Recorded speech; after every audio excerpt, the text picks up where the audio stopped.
সাদুল্লাপুর উপজেলার নলডাঙ্গা রেল স্টেশনের চিত্র এটি, যা ঐতিহাসিক ব্যবসায়িক বন্দর নামে পরিচিত।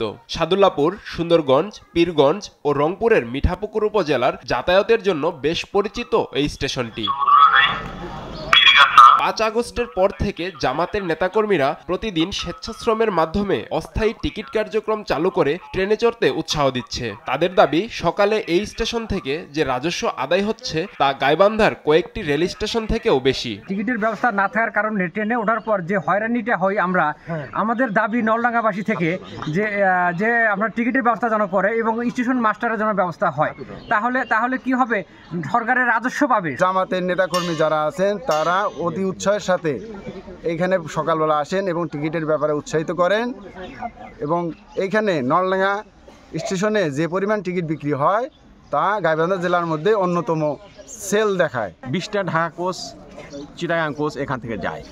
আমার মনে হয় যে এখানে আন্তনগর ট্রেনগুলো যদি স্টপেজ হয় তাহলে এখানে রেলওয়ে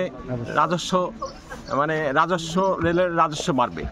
আমরা এখানে টিকিট করতে পারছি না দেখে রেলওয়ে রাজস্ব থেকে বঞ্চিত হচ্ছে দীর্ঘ 14 বছর। প্রতিদিন অনেক ইন্টারসিটি ট্রেন যায়, লোকাল ট্রেন, মেল ট্রেন, সব ট্রেন যাতায়াত করে।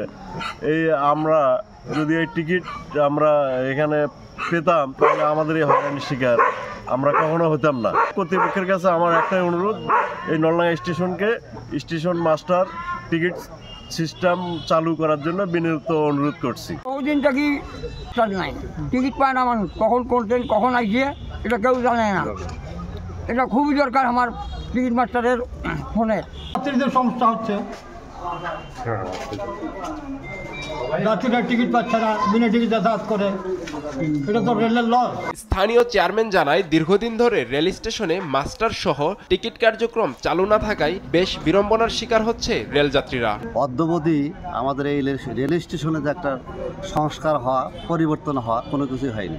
আন্তনগর ট্রেনগুলো যেন স্টপেজ হয়, টিকিট যেন আমার এখানে পায়, টিকিট মাস্টার যেন এখানে দেওয়া হয়, এটা আমি বর্তমান মাননীয় উপদেষ্টার কাছে আমার অনুরোধ। দ্রুত স্টেশন মাস্টার নিয়োগের মধ্য দিয়ে স্টেশনের কার্যক্রম স্বাভাবিক হবে, এমনটাই প্রত্যাশা এলাকাবাসীর। নিউজ ডেস্ক, দেশ টিভি।